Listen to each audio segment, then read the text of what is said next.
Creative director from White River Design joins us today, Debbie O'Connor. Debbie has a really super cool topic today. It's not only about branding, but it is how to build a brand with personality. Debbie, thank you for coming on the Fitness Business Podcast. Oh, thank you so much. We get to talk about my favorite topic. So I'm in my happy place. So let me just get this straight. You, by trade, you're a graphic designer, but by profession, you're a brand strategist. That's exactly right. So I trained when I was younger as a graphic designer. And what I found when I was working with clients is that they would come to me and they would say, I need a brand. And I go, fantastic. We're going to get into the whole strategy side of it. And what I found was that they were actually saying to me, I want a logo designed. And the reality is that the logo is just the tip of the iceberg when it comes to branding. There is so much more to branding. So what I decided at that particular moment in time was that I couldn't help businesses enough simply by designing them a logo. I really needed to help them with their strategy. But the problem was that most people didn't understand what branding was. And so that is where I thought, okay, I need to solve that particular problem first to help people understand what branding is, and then give them a really easy framework in which to work with that they can understand and really maintain their brand for the longevity.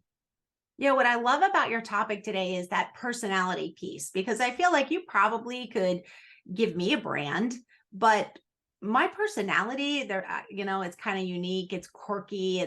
I'm not overly serious. So I would definitely be somebody where I feel like you just couldn't make me a brand. I would need to have a brand with a specific personality. And I love that because I think that would define either who I was or what my business was. Do you see that with your clients? Oh, absolutely. And what I like to always reiterate with my clients is that everybody in your industry, so every single one of your competitors does what you do. Every personal trainer does the same thing as another personal trainer. Every hairdresser does the same thing. Every dentist, every graphic designer, every accountant, every doctor, they all do exactly what their competitors do. So if you are simply talking about what you do, you are pushing a boulder uphill because that's exactly what your competitors do. However, if you focus on your personality and how you do things and how you make people feel, you are now speaking an entirely different language. And people are then attracted to you, not because of what you do, but because of how you do it. And that is where the magic lies. Ooh, like that. The magic lies with the personality. So speaking of magic, what a perfect way to segue into your book, and that is called Brand Magic. And in your book, you talk about brand personalities. And I guess you kind of discussed that a little bit, but I'm going to give you another chance to just go a little further into that topic. Yeah, so this whole topic of brand personalities, or as some people like to call it in my industry, brand archetypes. What these are 12 personality archetypes that were developed by a psychologist called Carl Jung in the early 1900s. So Jung was a psychologist and philosopher at the same time as Freud. And he studied hundreds and thousands of personalities. And he determined that there were 12 key personalities that kept popping up. Now, the amazing thing is that these personalities actually sit in our unconscious bias. So we all actually know and understand these without me having to teach you, which is amazing. So let me give you an example. If I were to say to you, an innocent maiden, a heroic prince, a ruler over all the land, and a wise old woman, I bet you've conjured up in your mind not only what they look like, but also their personality traits. And I would bet you $1 million right now that that innocent maiden does not have short, black, spiky hair covered in tattoos, walking down the street, kicking over bins and swearing at people, right? Your Right. brain's going, no, that's not the innocent maiden. But if I say to you, that's the rebel, you go, oh, yeah, totally. I totally get that. So these personalities pitch up in the Bible, stories passed down from father to son, in the fairy tales we tell our children, in the blockbuster movies that we watch and spend billions of dollars on every single year. So why are we not using them to help connect brands to people? And this is what I want to do, is use the same system where we attach personality attributes to a brand to encourage people to be attracted to that brand. So Debbie, if somebody buys your book, let me start. Debbie, if somebody purchases your book, Brand Magic, what can they expect to find inside the pages? Right. So we look at all of the 12 personalities in depth. We look at it from a personal brand perspective, a business brand perspective. I give lots of examples. I also look at the kind of colors that each particular personality might then use to even enhance it through the psychology of color. I then do a deep dive into the 5 senses. So once you know what your personality is, how can you then apply that to create a brand experience that is oozing your personality at every single touch point, even going down to the 5 senses? And then, because I've been working with personalities for such a long time, and I realize that the 12 archetypes are fairly broad, I've actually broken them down into additional 6 family members.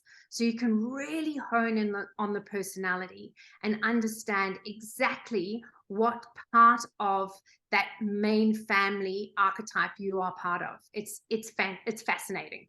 It is fascinating. I'm totally attracted to this. I'm like, tell me more, tell me more. I'll definitely have to take a look at that book and see if I can figure out my personality and how my design and logo would be. So exciting.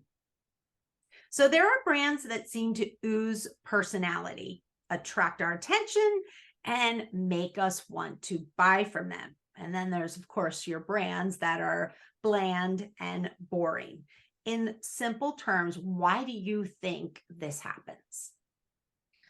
I think that the brands that have really focused on the personality piece understand the essence of branding. So, branding is all about what the customer says about you. It's not about what you say about you. And the process of branding is saying, I want the customer to think one thing about me, doing all the things to make sure that at the end, that's exactly what the customer does think of you. So we find that, and I don't know about the States, but certainly in Australia, we've got a bunch of telcos who are in the business of communication. However, communicating with them is insanely difficult. You can phone up a hotline and you have to press 5 different buttons before you're put through to the right person. And then it's usually a recording. And if you are waiting for a human to speak to, you might have to wait for over an hour. Now, the irony of that is crazy, right? They're in the business of communication, and you would think they would know better and how to communicate with people. So, what they're saying about their business, as in this is how easy it should be to use a telco, and the actual essence of how it actually happens, are very, very disconnected. So, what we're wanting to do with branding is to say, right, what do we want the customer to think about us? What do we want them to say about us when we're not in the room? And then we work backwards to go, right, these are all the things that we need to put in place to make that then happen. So let's take Apple and IBM as an example. Now, there is a reason why Apple has so many raving fans. Does it mean that the product is any better than IBM products? No, but it means that they've created an absolute connection with their customer that makes their customer keep coming back, raving about them. They love the fact that they're beautiful products that are innovative and sync their entire life. And IBM just doesn't offer them that. So what you need to look at is, how do you make that absolute connection with your customer? And brand personalities is what can help you do that. Perfect. So let's talk about those brands and those logos that are old. They're out of date, they're old school, right? How do we change those? And it's interesting. I love this question because the club that I used to work at in Pennsylvania, they just recently went through this. They had a logo and a brand, and they just felt as if, times change, and they felt that it was stale. And they really struggled with trying to kind of keep who they were, but also wanted to feel fresh. So I'd love to hear your advice or your opinion on this. All right. So a lot of people, when they think of rebranding, they simply think of changing the logo and the colors. Now, as far as I'm concerned, there is no point in changing your logos and your colors if you're not going to change the essence of the brand itself. So if, for example, this particular club is old school, they behave in an old school way, they treat people with old school hospitality, then maybe their current look and feel matches their service, if that makes sense. However, if they're going, we're being left behind, we don't feel that how we do things match our look anymore, we now need to make sure that it's all aligned. So it means that the entire brand changes, the messaging changes. Yes, the logos, the colors, the fonts, the website, the business cards, but the experience needs to change as well. How do you want to make people feel? And that needs to be taken into account when you're looking at the bigger picture. Yes, updating your logo, giving it a fresh approach is always a great idea if there are a couple of issues. Number one, there's been a lot of negativity around the brand. That could be one reason why you go, okay, we want to rebrand, because there's been a bit of negativity and you want to show that, no, we're actually doing things differently. So we're rebranding. This is our new message. This is how we're going to now treat people from now on. The other reason why you might rebrand is because maybe there's new management. And that's when you go, right, let's put a fresh look on the whole thing. The other one might be where there's a massive milestone. Maybe they've reached 10 years, 20 years, 30 years in business, and they're going, right, we want to move with the times, and we're doing an update and a refresh.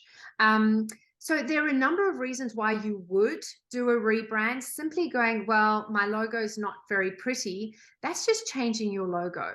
If you're going to go to the expense of changing your logo, doing a great strategy session is important for you, because you can then change the language and the tone of your brand as well, and map out that experience to make sure that you don't just have a fresh look, you have a fresh approach. And that's super important. That is important. I like that. So your suggested steps to update the brand, what would they be? Right. I would always start with a strategy. And in the strategy, you want to find out what your brand personality is. That becomes the foundation, because everything works off your personality. If, for example, you find out that you're a caregiver, the colors and the fonts that you choose are going to be soft and gentle and nurturing. Whereas if you are the hero, the colors are going to be strong and vibrant, as with the fonts and the language. And the language for the caregiver would be that soft, gentle kind of tone. Whereas for the hero, it would be motivating and a bit of a cheerleader, right? So everything changes once you know what that personality is. And the personality is fantastic for businesses to know, because it keeps everyone on track. They understand the concept of a personality. And it means that if you have a team and you say to your team, right, we are the hero brand personality. So when you come to work, you need to lift the energy. You need to have a language and tone that's going to encourage and inspire our customers. That means that when the staff come to work, they have a framework in which to work. They understand how they need to treat people. Whereas if you give them no guidance whatsoever, they just behave the way they want to behave. So speaking of lifting, let me ask you this question. How can we lift Or how can a club lift their brand experiences by using our five senses? All right. So this I find a fascinating side of things, right? So if we were to look at, so you've got a club, you walk into a physical space. Now, there are not a lot of businesses that actually have physical spaces anymore. So when you have a physical space, you can tap into the sight, sound, and touch and smell as well. So if you think about it, you can walk in. The Shangri-La has a Shangri-La scent. Every single Shangri-La around the world has the same scent pumping through the air conditioning.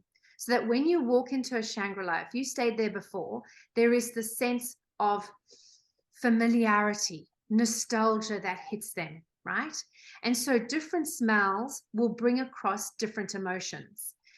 So in the book, depending on what the personality is, you might have a zesty, floral arrangement style smell. Or if you are maybe a ruler, you might have a smoky, earthy, leather kind of smell. So when people walk through the doors, immediately there could be a scent. And hopefully it's not smelly bodies, right? You want something that's going to be quite pleasant. So then you think about it. They need to look around them. What kind of furnishings are around them? Are there really upright, structured plastic chairs, or are there nice couches that people can laze around on? Or do you not want people to laze around? You know, do you want people not to be sitting around? So the design of the space is created as to how you want people to move around it even. You could have curtains or plush furnishings, depending on what personality you might be. The sound, playing music in the background. It's subliminal, but it is something that people pick up on, especially if they're sitting waiting for something. If they can hear music that is, you know, if you've got Bach or Beethoven playing in the background, it's very different to if you've got modern pop playing in the background. So every single one of these senses plays a role in how you're going to connect with your customer. I love that. That's so good because as you were describing that, I was just thinking of different places that I go in, and you're right, sense and sound. Very, yeah. I was actually thinking about you going to your hairdresser. You said it's like one of your most favorite guilty pleasures. And I was like, I bet you there's some type of experience there with your senses. Absolutely. And can I also say with them, they, even though they're not a restaurant, they have actually tapped into the taste element. So when my cup of tea or coffee is brought, they actually bring a little Hershey's kiss. So they're giving you a kiss. And this is part of their subliminal messaging that you are special to them and they want to make you feel special too. So they could give you any kind of chocolate, they could give you a biscuit, they could give you nothing at all, but they've chosen to give a little Hershey's kiss because that is their messaging to their customer.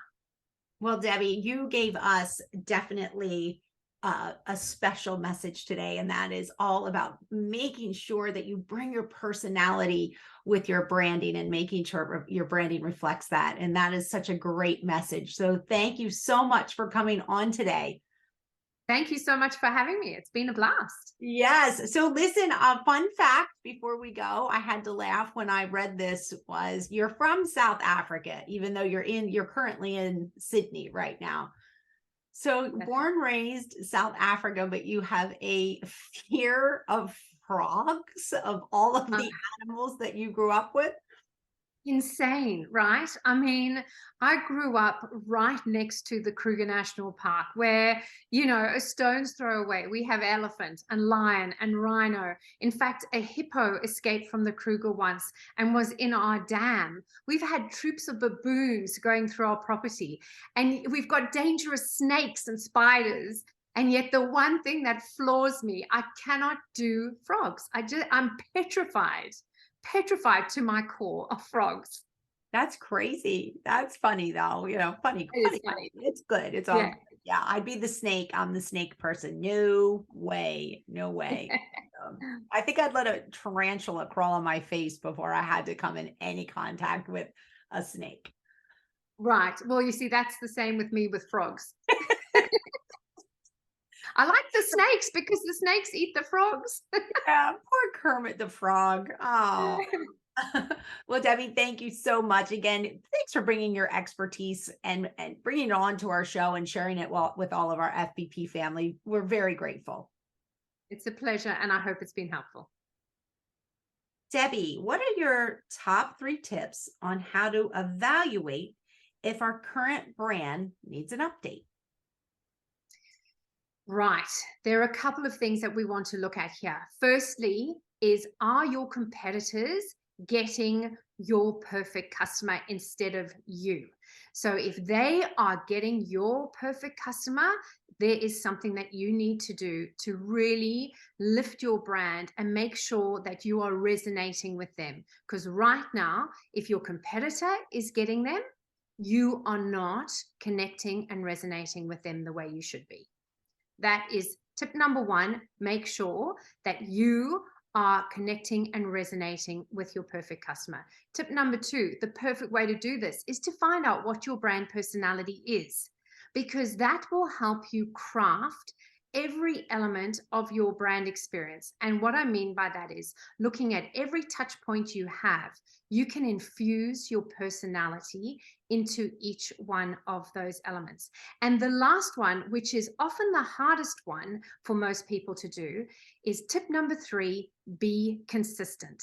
Once you've got your brand set up, once you know exactly what your personality is, how you want to make people feel, how you're going to communicate, your colors, your fonts, your imagery, how you post on social media, how you respond to things on social media, what kind of content you have on your website. I could go on forever. The reality is you need to be consistent. Consistency is key when it comes to branding.